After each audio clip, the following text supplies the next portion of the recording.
and welcome to another California Guy video with your boy California Guy. What's up, everybody, and welcome to this all new video. It's entitled Why White Supremacy and White Privilege Exist. This video goes out to CDFury, Madhead Doctor, and many other black YouTubers that do YouTube videos. And there's other ones too, just to go to the list of people, but Um, I'm just gonna do this video because I've been listening to a lot of YouTube videos and different people's shows, and I call this white supremacy deniers. And we're gonna explain what a white supremacy and a white privilege denier is. There are African American individuals who deny that white supremacy and white privilege um, doesn't exist, basically. Now, I've been listening to these videos, and I've been listening to people, different black people, try to convince themselves that white supremacy doesn't exist in white privilege. And they recite different history books, they recite different races, even. They also recite, what's that? They recite certain poor white people to compare poor whites to poor African Americans. So I'm here to kind of do a rebuttal video. I'm sorry, a rebuttal video. Now, let me start by saying that white supremacy. How do we classify the name white supremacy? Now, when we say white supremacy, white privilege, these are names that's kind of new terms that came through the last few years. So I'm going to break it down into small terms. We live in a racial society. Now, a lot of African American people and coons alike and naive blacks think that we live in a country where it's fair game. White supremacy, how do you classify white supremacy? White supremacy have been it dates back to the days of the English and European conquerors.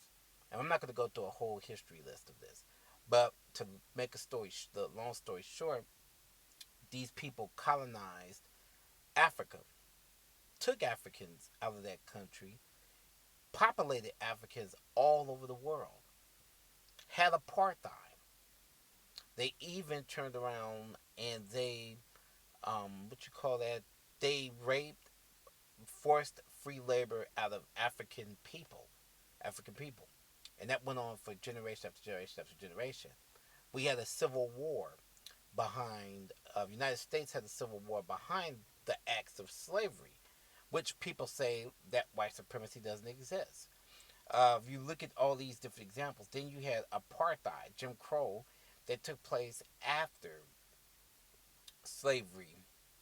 You had different laws put in place to keep black people from doing different things, in which a lot of these African American people, they'll say on their YouTube videos or on radio shows that white supremacy and white privilege does not exist, in which they made laws, they made Jim Crow laws to keep black people from trying to secede in the United States. And these laws prevailed generation after generation after generation after generation.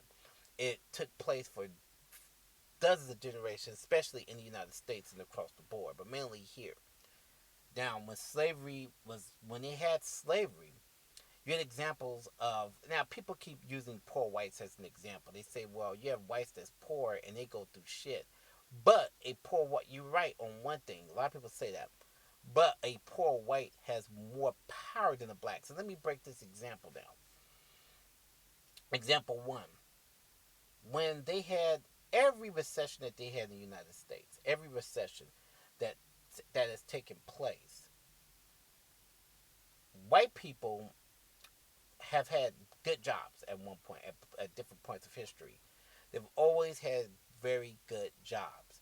And so what happens is the black individuals would take the jobs that white people didn't like to take. For example, in the 19th century, a little bit before slavery ended and after, black people were brick masons. I think a little bit after slavery ended, they were locksmiths. They were sharecroppers, all that stuff there. White people thought they were too good to do those kind of jobs. Whites didn't, like today, they didn't look at those kind of jobs as being a job that would sustain their income. They looked at it as low nigga jobs. But what ended up happening was when recessions happened, white people stopped working and they started being poor. Guess who got axed out? It was black people.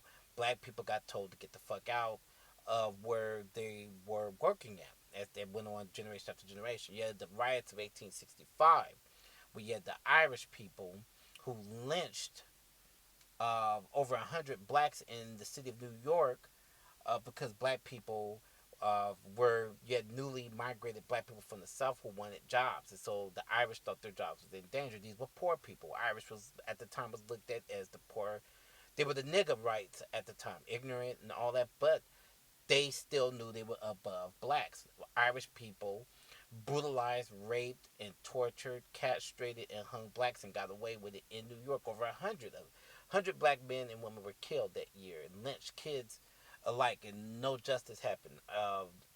New York City was a hotbed of different poor ethnic groups that lynched black people, and that went on until the 20th century and maybe part of the 21st century, where every race was above black people. Even a black man that got more money than them had more power than a white person who didn't have that kind of income. So that's absolutely false coming from these different black people who say white supremacy or white privilege does not exist. Now, a lot of them say that because they have white friends today. A lot of them have white friends, I guess, or they spend the night, or they complain about their and nobody ever says that you don't have poor white people.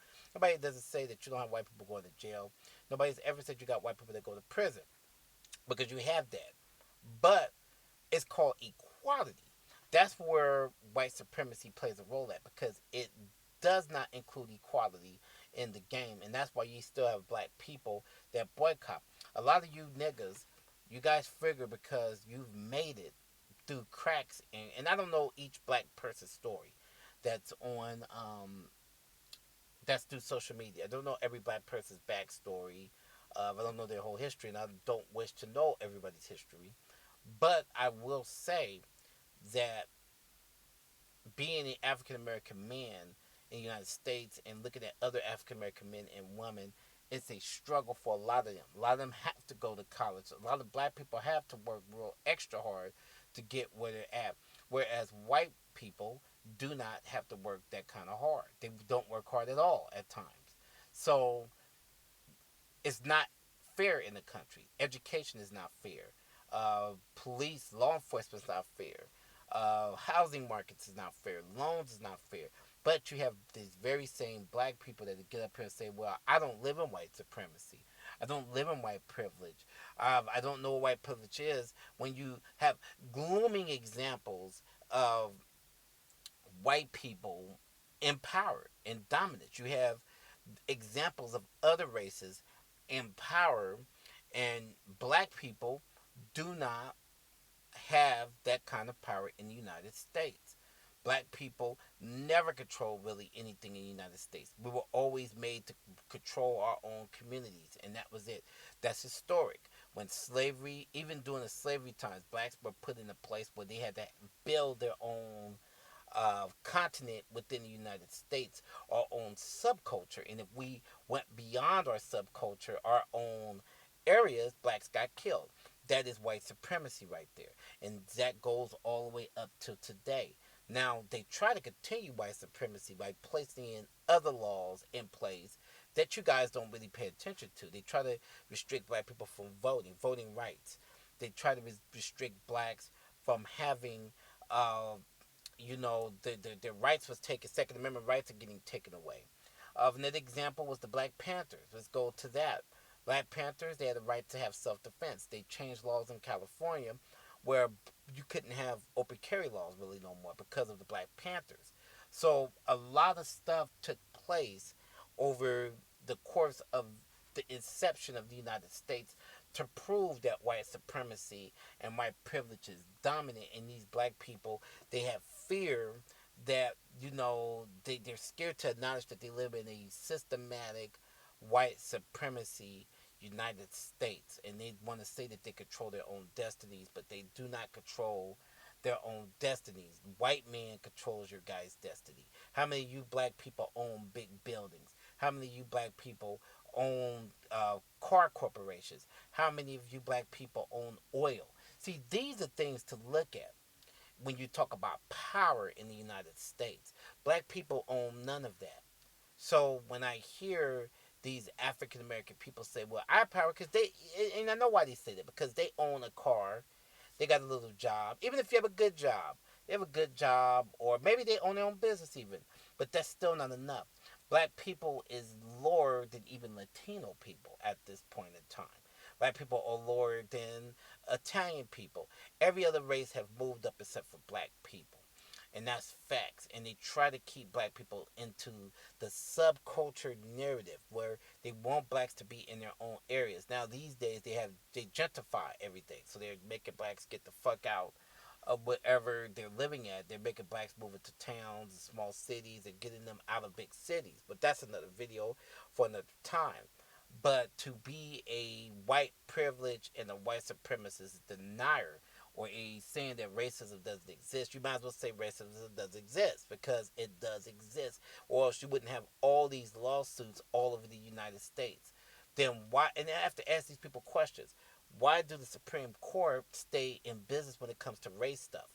Why do you have all these activist leaders all over the country? I'm not just talking about Al Sharpton or Jesse Jackson, but you have different black activists, you have different black organizations who consistently goes in front of the federal appellate court for voting rights, housing discrimination that you see in the bottom of your paper, drug offenses that's unfair, that's not equal, college tuition, which a lot of black students have trouble getting into certain colleges because they play the race game. They try to say that, well, if we're equal and we match, then that's fair. The affirmative action should exist. But at times, the reason why they put that into place because white kids was getting on into colleges with C averages, and a black kid could score a B, but because of race, then they would throw that white black kid's paper away.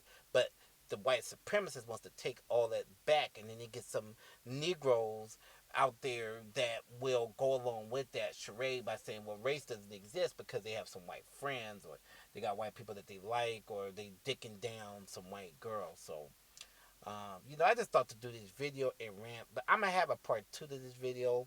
But I'm gonna continue talking about this. This is out to conspiracy guy and other ones who deny that there's a race problem in the United States. I would love to hear his response, or he could make a comment at the comment section, because what he said on LA show absolutely doesn't go with what the stuff that I see in other. I don't know if he's in the black community, but in the community that I've seen, and I consider myself a black activist. We don't have racial. We share nothing with white people. White people got more power than all the black people in this United States. Peace out.